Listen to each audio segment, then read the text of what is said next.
감사해요 주님의 사랑 찬양합니다.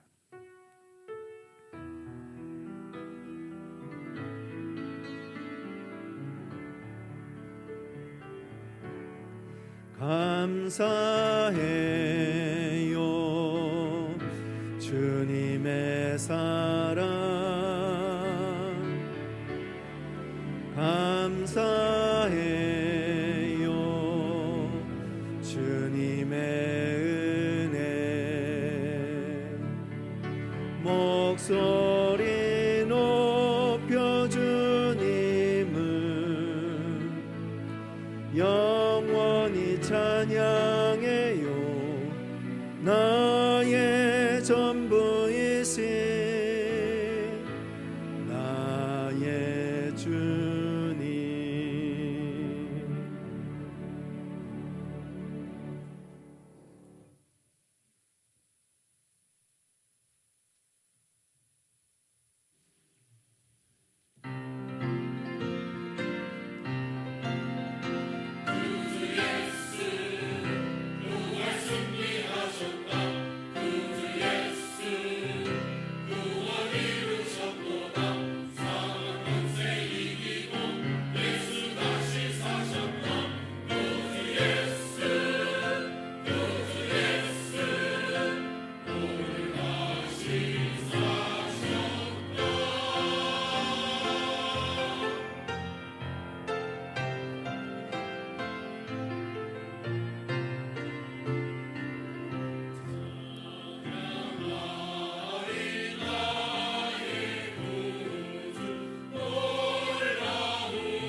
아멘.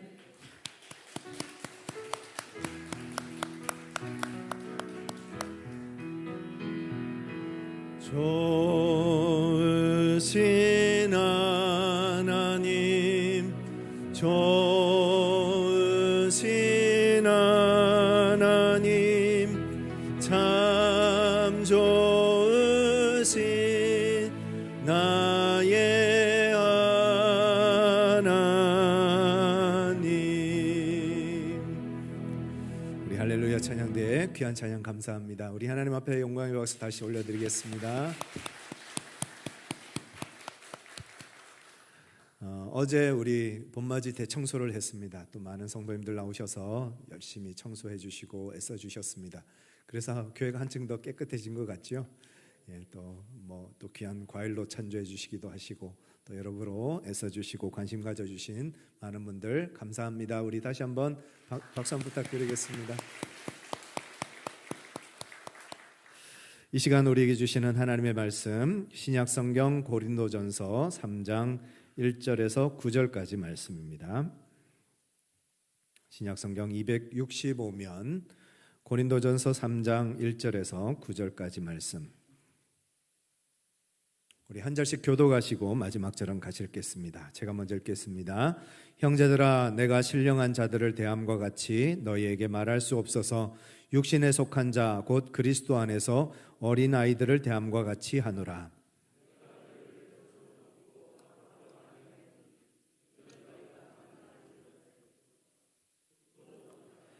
너희는 아직도 육신에 속한 자로다. 너희 가운데 시기와 분쟁이 있으니 어찌 육신에 속하여 사람을 따라 행함이 아니리요.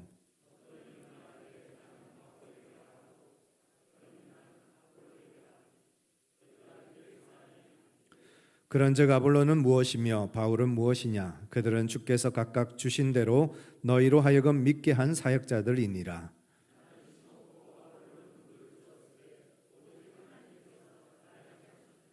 그런즉 심는 이나 물 주는 이는 아무것도 아니로되 오직 자라게 하시는 이는 하나님뿐이니라. 심는 이와 물 주는 이는 한 가지이나 각각 자기가 일한 대로 자기의 상을 받으리라. 우리는 하나님의 동역자들이요 너희는 하나님의 밭이요 하나님의 집이니라. 아멘. 미국에 가면 형제교회라는 교단이 있다고 합니다. 이 형제교단에 속한 한 교회가 성찬식 대신에 세족식을 거행을 했습니다. 그런데 목사님이 이 세족식을 거행할 때마다 목사님은 오른쪽부터 성도들의 발을 씻겨주다 보니까 이 성도들은 왼쪽 발부터 씻김을 받는 거예요. 그래서 이제 교인 중에 한 분이 좀 용기를 내서 목사님을 찾아갔습니다. 목사님, 세족식 하실 때 오른발부터 좀 씻겨주세요. 그러자 이제 목사님이 아니 오른발이든 왼발이든 무슨 상관이야 하고 이제 내심 좀 언짢으셨던 것 같아요. 그리고 그 다음 또 세족식이 이제 거행이 되었습니다. 그냥 습관 따라 그날도 똑같이 목사님은 오른편 발을 씻었는데 성도 입장에서는 왼편 발이 씻긴 겁니다. 그러자 이 성도가 화가 나가지고 교인들을 이제 모아가지고 선동해서 교회를 나가버렸습니다. 그리고는 교회를 하나 새롭게 건립을 했는데 그 교회 이름이 오른발 교회랍니다. 작은 어항 속에 금붕어 2마리가 살고 있었습니다. 2마리 금붕어는 날마다 날이면 싸웠습니다. 그러다가 한 금붕어가 내가 저 미운 놈 그냥 가만히 두나 봐라. 내가 반드시 죽이고 말겠다 하고는 결국은 물어 뜯어서 죽여버렸습니다. 그리고는 한 며칠 편안하게 행복하게 잘 지냈습니다. 그런데 물이 그 죽은 금붕어가 점점 썩어가면서 물이 탁해지기 시작했고 결국은 물이 썩어서 그 남은 물고기도 죽고 말았다는 겁니다. 갈라디아서 5장 15절 말씀, 만일 서로 물고 먹으면 피차 멸망할까 조심하라 했습니다. 고린도 교회는 사도 바울이 1년 6개월 동안 목회한 교회입니다. 다른 곳에서는 며칠 혹은 몇 주 있었던 것이 전부인데 이 고린도 교회는 특별하게 1년 6개월 동안 머물면서 목회를 했습니다. 바울이 처음 고린도에 도착했을 때 너무 충격을 받았습니다. 여기서는 복음 전하면 안 되겠구나. 여기서는 절대 복음 전해도 아무런 열매가 없겠구나라고 생각을 했다고 합니다. 왜냐하면 고린도스럽다라는 말이 있었는데 고린도스럽다라는 말은 음란하다라는 말로 통용될 정도로 이 고린도는 굉장히 음란하고 문란한 도시였습니다. 이런 도시에 복음이 전해질까? 이런 사람들이 예수님을 믿을까? 그렇게 생각을 했던 거죠. 그리고 전례를 따라서 유대인들의 회당을 들어가서 유대인들에게 말씀을 전합니다. 그러나 유대인들이 바울을 비방하고 대적합니다. 말씀을 전해도 듣지를 않는 거예요. 그러니까 사도 바울은 발에 먼지를 떨면서 너희 피가 너희 머리로 돌아갈지어다 하고 선언을 하고 그 유대인 회당에서 떠나왔습니다. 이제 고린도는 안 되나 보다. 고린도는 포기해야 되나 보다 라고 마음을 먹고 그날 저녁 잠을 자려고 하는데 환상 중에 주님께서 사도 바울을 찾아오십니다. 그리고 하시는 말씀이 두려워하지 말며 침묵하지 말고 말하라 라고 말씀하십니다. 그리고 또 이어서 주시는 말씀이 이 성중에 내 백성이 많음이라 하십니다. 눈에 보이기는 아무도 없는 것 같은데, 아무도 예수님을 믿을 만한 사람이 없는 것처럼 보이는데 하나님은 그렇게 생각하지 않으셨던 겁니다. 그래서 그날부터 다시 열정이 불타오르는 사명감을 가지고 하나님의 말씀을 전하고 복음을 전하기 시작했더니 놀라운 부흥의 역사가 일어났습니다. 그래서 고린도 교회가 세워지고 1년 6개월 동안 고린도에서 교회와 성도들을 섬기는 귀한 사역을 하게 되어졌습니다. 그렇게 사랑과 정성을 쏟았던 고린도 교회가, 그리고 그렇게 놀라운 부흥의 역사가 있어졌던 그 고린도 교회가 고린도 교회 안에 분쟁이 생겼다라는 소식을 에베소에 있던 사도 바울에게 전해졌습니다. 어떤 이는 바울파, 어떤 이는 아볼로파, 어떤 이는 게바파, 어떤 이는 그리스도파 하면서 교인들끼리 파벌이 나뉘어지고 서로 분쟁하고 갈등하고 있다는 이야기를 듣게 됩니다. 그래서 사도 바울은 주 안에서 하나 되라 라고 말씀을 전하는데, 그 말씀이 바로 오늘 우리가 읽은 고린도전서의 말씀입니다. 어떤 집단이나 단체든 혹은 어떤 개인이든 입장이 다르고 생각이 다를 수 있습니다. 그러나 그것이 갈등과 분쟁의 소지가 되어서는 안 된다는 것이죠. 어떻게 하면 분쟁과 갈등을 그치고 주 안에서 하나 되어질 수 있는지, 어떻게 하면 주님 안에서 같은 마음, 같은 뜻, 같은 말을 가지고 믿음으로 주님의 일들을 감당하는 삶을 살 수 있는지, 오늘 본문 말씀을 통해서 우리에게 주시는 하나님의 음성을 함께 듣고 그 말씀을 따라 믿음으로 순종하는 삶을 사는 저와 여러분들 되시기를 간절히 축복합니다. 오늘 말씀을 통해서 우리에게 주시는 첫 번째 말씀은 성숙한 그리스도인이 되라는 것입니다. 1절부터 3절까지 말씀 같이 한번 읽겠습니다. 형제들아, 내가 신령한 자들을 대함과 같이 너희에게 말할 수 없어서 육신에 속한 자 곧 그리스도 안에서 어린아이들을 대함과 같이 하노라. 내가 너희를 젖으로 먹이고 밥으로 아니하였노니 이는 너희가 감당하지 못하였음이거니와 지금도 못하리라. 너희는 아직도 육신에 속한 자로다. 너희 가운데 시기와 분쟁이 있으니 어찌 육신에 속하여 사람을 따라 행함이 아니리요. 사람은 세 종류의 사람이 있습니다. 첫 번째로는 육에 속한 사람, 두 번째로는 신령한 사람, 세 번째로는 육신에 속한 사람입니다. 육에 속한 사람은 예수님과 아무런 상관이 없는 사람입니다. 예수님을 믿지도 않고 예수님을 알지도 못하는 사람들, 그런 사람들이 육에 속한 사람입니다. 신령한 사람들은 예수 그리스도 안에서 어른이요 성숙한 사람들입니다. 나보다 남을 낮게 여기고 온전히 주님의 뜻을 따라 주님의 사명을 감당하고 교회를 위해서 헌신하고 주님의 영광을 위해서 사는 믿음의 삶을 사는 충성스럽고 헌신된 사람들이 바로 신령한 사람들입니다. 마지막 육신에 속한 사람이 있습니다. 이 육신에 속한 사람은 예수 그리스도 안에 있습니다. 예수님을 믿습니다. 그러나 믿지만 아직은 연약합니다. 아직 미성숙되어져 있습니다. 그래서 다른 사람들을 잘 섬기지도 못하고 자기 고집과 자기 뜻대로만 신앙생활하고 그렇게 살아가는, 밥을 먹여도 소화를 시키지 못해서 젖을 먹어야 하는 그런 신앙 상태에 있는 사람이 육신에 속한 사람입니다. 결국 바울은 고린도 교회가 이런 분쟁을 겪게 되어지는 결정적인 이유는 고린도 교회 성도들이 성숙되어지지 않았기 때문이다 라고 말하고 있는 겁니다. 따라서 성숙되어지면, 성숙한 신앙을 가지면 이 모든 다툼과 분쟁이 그치고 하나됨을 이룰 수 있을 것이다 라고 말씀하고 있는 것입니다. 쉬센장이라는 분이 지은 하버드 감정 수업이라는 책에 보면 성숙한 사람과 성숙하지 못한 사람을 구분해 놓고 있습니다. 성숙한 사람은 약속을 반드시 지키는데 성숙하지 못한 사람은 말만 앞서고 행동이 따르지 않는다 했습니다. 또 성숙한 사람은 이런저런 이야기를 함부로 떠벌리거나 큰 소리 치지 않는데 미성숙한 사람은 지키지도 못할 약속들을 호언장담하더라는 겁니다.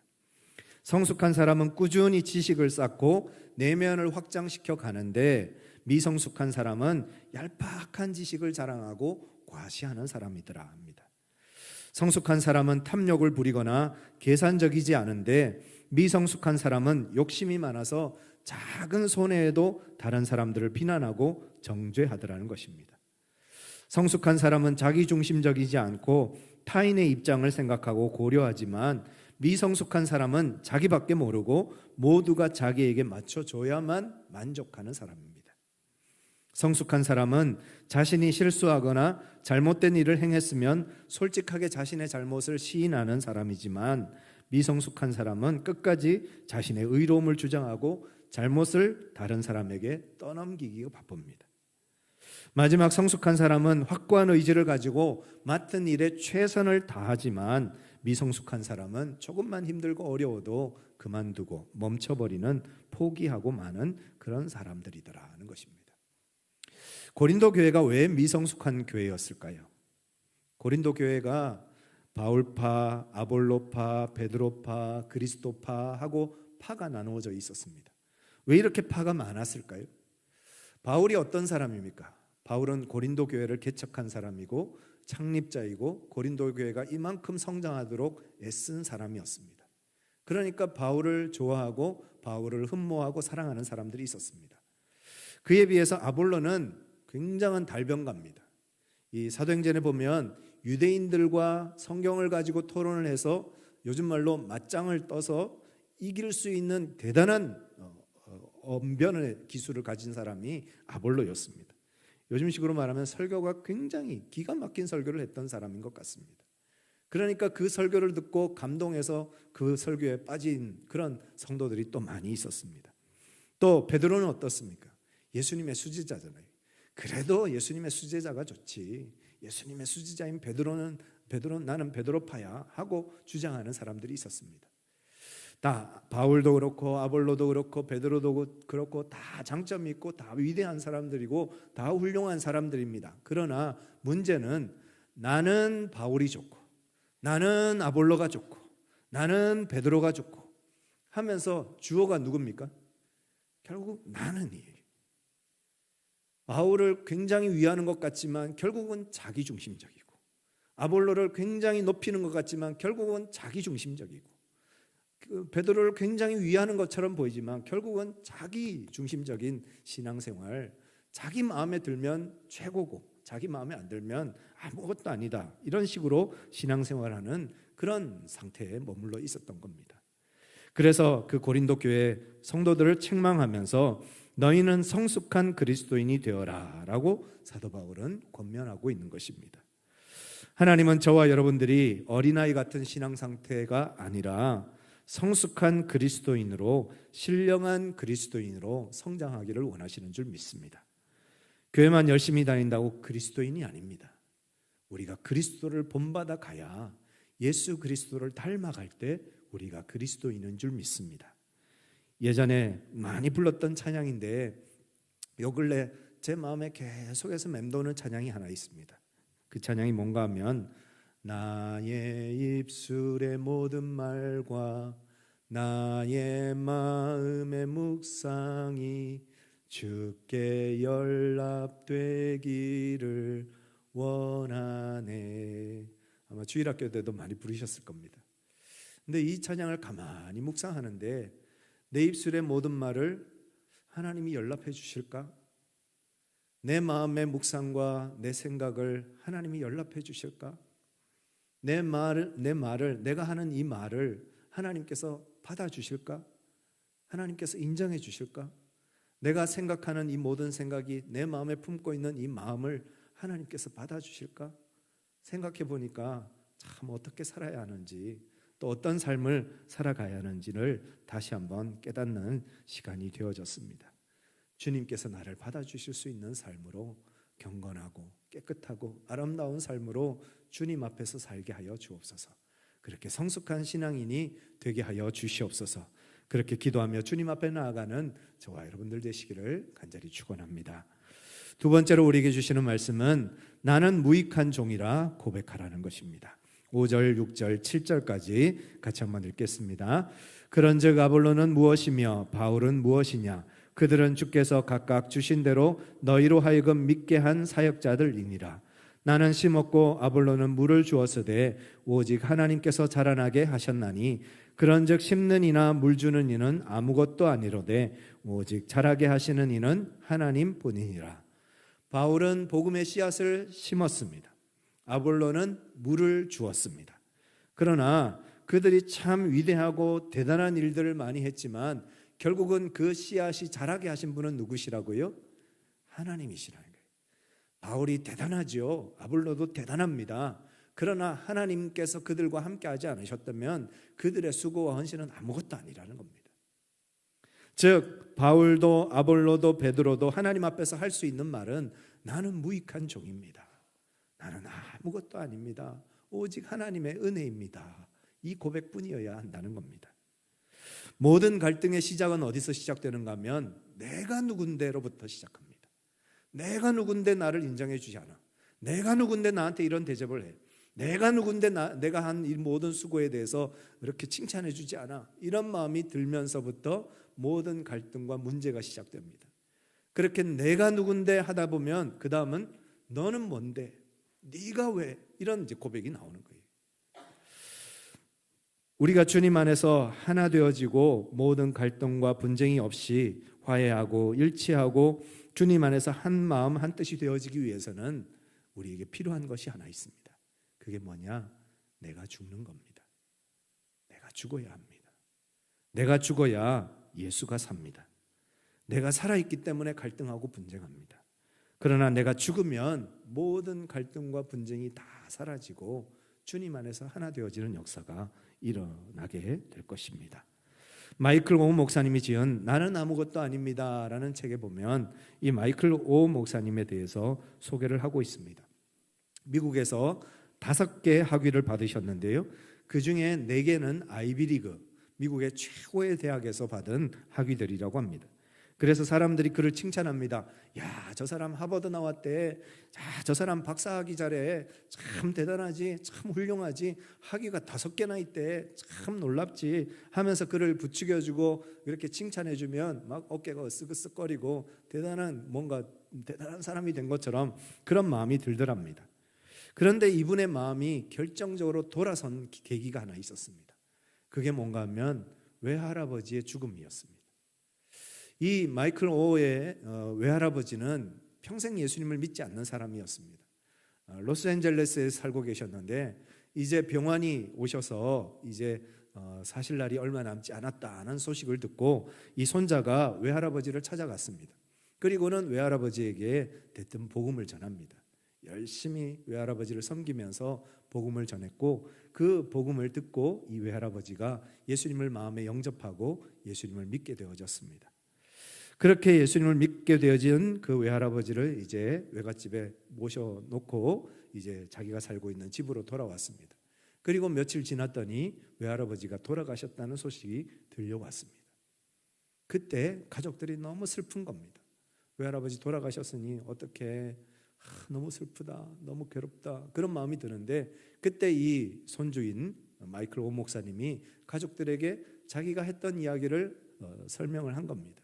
제가 할아버지를 찾아가서 복음을 전했더니 할아버지가 예수님을 마음에 영접하고 구원받은 하나님의 자녀가 되었습니다 하는 소식을 전했더니 방금까지만 해도 슬픔에 젖어 있던 가족들이 기쁨으로 변화되는 겁니다. 방금까지 절망 가운데 있던 그 가족들이 정말 주님을 향한 기쁨과 감사와 찬양으로 하나님을 예배하는 역사가 일어나더라는 거죠. 그걸 보면서 새로운 마음을 얻었다는 겁니다. 그동안 휘황찬란한 학위들을 자랑하고 자신의 경력을 자랑하고 명문 대학을 나온 것을 자랑했던 그 모든 것들이 가만히 보니까 아무것도 아니더라는 거예요. 결국은 사람이 무덤에 묻히거나 아니면 화장장에 들어가서 끝내 남는 건 뭡니까? 먼지와 잿더미 뿐이잖아요. 결국 인생에서 수많은 것들 우리가 자랑하고 그렇게 과시하고 드러내는 그 모든 것들이 결국은 한 줌 죄가 되고 마는 거예요. 내가 그렇게 한 줌 죄가 되고 마는 그 쓸데없는 것들을 그렇게 자랑하고 살았구나. 그걸 내가 그렇게 자랑스럽게 여기면서 살았구나. 아무것도 아닌 건데. 그러면서 내가 주님 앞에 섰을 때 주님께서 나를 인정해 주시고 주님 앞에서 남을 것이 무엇일까? 그걸 생각하면서 그때부터 주님을 위해서 살기로 결단하고 모든 것을 내려놓고 목회자의 길을 걷고 지금 주님의 사역자로 쓰임받는 삶을 살고 있다는 이야기입니다. 이분이 이런 고백을 했습니다. 나는 예수를 위해 잊혀진 사람이 되고 싶습니다. 나는 예수를 위해 잊혀진 사람이 되고 싶습니다. 어느 도시에 대형 트럭 하나가 짐을 잔뜩 싣고 이렇게 길을 가고 있었습니다. 가다가 어떤 지하도에 그만 이 트럭이 그냥 꽉 끼어버렸습니다. 그래서 들어가지도 못하고 나오지도 못하고 그렇게 이제 갇혀버린 겁니다. 그래서 뭐 대형 중장비를 동원해서 앞으로 당겨보기도 하고 뒤로 밀어보기도 하고 아무리 애를 써도 이 트럭을 빼낼 수가 없는 거예요. 그래서 고민을 하는데 그걸 지켜보고 있던 아주 작은 꼬맹이 하나가 바람을 빼면 될 것 같은데 그러더랍니다. 그 얘기를 들으니까 그래서 트럭의 바퀴에 그 바람을 잠깐 뺐습니다. 그랬더니 높이가 낮아지니까 트럭이 그냥 부드럽게 그 터널을 지나갈 수 있었다는 겁니다. 여러분, 우리가 낮아지면 됩니다. 내가 죽으면 됩니다. 내가 죽으면 모든 문제가 해결됩니다. 문제는 어디서 시작되느냐? 내가 살아있기 때문입니다. 내가 살아서 나를 주장하니까 모든 문제가 시작되는 것입니다. 내가 죽어야 예수가 삽니다. 내가 죽어야 분쟁이 그치고 평화가 찾아옵니다. 내가 죽어야 예수님이 내 안에서 사십니다. 내가 죽고 예수로 살게 하여 주시옵소서. 이것이 우리의 기도의 제목이 되기를 원합니다. 마지막 세 번째, 하나님과 동력하라는 것입니다. 8절과 9절 같이 읽겠습니다. 심는 이와 물 주는 이는 한 가지이나 각각 자기가 일한 대로 자기의 상을 받으리라. 우리는 하나님의 동력자들이요 너희는 하나님의 밭이요 하나님의 집이니라. 제가 예전에 울산에서 교육전도사 할 때 이야기입니다. 중고등부 담당을 했었는데요. 중고등부 몇몇 중고등부 주변에 있는 교회 중고등부를 모아서 연합 수련회를 한번 하자 해서 담임 목사님이 그렇게 건의를 하셔서 그때 여러 교회를 이제 모아서 함께 연합 수련회를 준비하는 중에 그 한 담임 목사님이 그 연합 수련회의 책임자가 되셨습니다. 그 담임 목사님이 저보고 핸드북을 한번 만들어 보라 하셔가지고 제가 나름대로 열심히 만들어서 그 핸드북을 드렸고 거기에 목사님 대신에 계회사까지 써가지고 그렇게 열심히 충성을 했습니다. 그런데 그렇게 충성했으면 칭찬을 하실 줄 알았는데 뭐라고 하시는 거예요. 왜 그러시나 했더니만 그 계회사에다가 제가 우리 중고등부 선생님들과 우리 학생들은 우리의 동력자입니다. 우리 함께 동력합시다. 뭐 이런 이제 단어를 썼던 것 같아요. 그러니까 그 목사님이 하시는 얘기가 동력이 왜 동력이냐? 교사들하고 무슨 학생들하고 동력하냐? 동력자는 목회자들만 동력자지 교사와 학생이 무슨 동력자냐? 그러시길래 제가 이제 좀 속으로는 화가 좀 났습니다. 뭐 이렇게 답답한 분이 계신가? 그렇다고 이제 선배 목사님이고 연배도 많으신 분인데 제가 뭐라고 할 수도 없고 그냥 참았던 기억이 있습니다. 그런데 오늘 본문에 하나님은 뭐라고 말씀하십니까? 우리를 하나님의 동력자라고 부르십니다. 참 놀라운 이야기 아닙니까? 우리가 감히 하나님의 동력자라는 거예요. 우리가 하나님의 일을 함께하고 하나님과 동력해서 하나님의 일들을 감당할 수 있는 동력자로 하나님께서 우리를 불러주셨다는 거예요. 얼마나 영광스러운 칭호입니까? 그 하나님의 동력자로서 우리가 쓰임받기를 원하고 하나님과 동력하는 삶을 살아가기를 원합니다. 이것이 우리의 기도의 제목이 될 수 있기를 원합니다. 그렇다면 하나님과 동력한다는 것은 무슨 말일까요? 첫 번째, 내가 해야 할 것을 내가 하는 것입니다. 밭을 갈고 김을 메고 씨를 뿌리는 일은 누가 해야 할 일일까요? 농부가 하는 일이죠. 농부가 해야 할 일이 있고 하나님이 하실 일이 있습니다. 우리가 해야 할 일이 있고 주님이 해주셔야 할 일이 있습니다. 우리가 할 일을 주님에게 해달라고 나는 아무것도 할 수 없으니까 주님 알아서 하세요. 주님 다 해주세요. 이렇게 말하는 것은 믿음의 고백이 아닙니다. 우리가 할 일은 우리가 하고 주님께서 할 일은 주님이 하실 수 있도록 기도하고 간구하는 것, 그것이 진정한 믿음인 줄 믿습니다. 우리가 해야 할 일을 우리가 열심히 감당함으로 하나님과 동력하는 것, 그것이 하나님의 동력자들의 삶입니다. 두 번째, 하나님의 법을 깨닫고 하나님의 법대로 해야 합니다. 만약 모든 자연 만물에는 하나님이 정하신 법칙이 있는데 그 법칙을 무시하고 겨울에 씨를 뿌리고 여름에 추수하려고 하면 어떻게 될까요? 아무것도 얻지 못할 겁니다. 하나님이 정해놓으신 법칙이 있습니다. 우리는 그 법칙을 따라 믿음으로 순종해야 하고, 그럴 때 하나님과 동역할 수 있습니다. 하나님이 정해놓으신 법칙이 어디에 있습니까? 하나님의 말씀 속에 있죠. 그래서 우리는 말씀을 열심히 읽고 말씀을 열심히 묵상하는 겁니다. 그리고 아침마다 또 새벽마다 기도함으로 하루를 시작하고 하나님의 법칙을 따라 하나님의 뜻을 따라 살겠습니다. 그렇게 기도하면서 하루를 시작하는 것입니다. 하나님의 법대로 살게 하여 주시고 하나님과 동역하는 삶이 되게 하여 주시옵소서. 이것이 우리의 기도의 제목이 되기를 원합니다. 마지막, 무슨 일을 하든지 내 뜻대로 하지 말고 하나님의 뜻대로 해야 합니다. 여러분, 부부간에 싸움이 왜 일어날까요? 남편은 남편 뜻대로 하려고 하고 아내는 아내 뜻대로 하려고 하기 때문입니다. 그래서 싸움이 나죠. 각자 자기 뜻대로 하려고 하기 때문에 다툼이 일어나는 겁니다. 그러나 남편도 아내도 자신의 뜻을 내려놓고 성령의 인도하심을 구하고 하나님의 뜻대로 살겠습니다 라고 결단하며 순종하며 나아가면 부부간에도 다툴 일이 없습니다. 모든 일이 마찬가지입니다. 모든 공동체가 마찬가지입니다. 내 뜻 내려놓고 주님의 뜻 따르겠습니다. 주님이 인도하시는 대로 가겠습니다. 믿음으로 순종하며 나아갈 때 하나님의 뜻이 이루어지고 하나님의 역사를 이루어가는 하나님의 동력자가 될 줄 믿습니다. 우리는 하나님의 동력자입니다. 온 우주 만물을 창조하신 하나님이 우리에게 이렇게 말씀하십니다. 나랑 동력할래? 나와 함께 할래? 나의 일에 동참할래?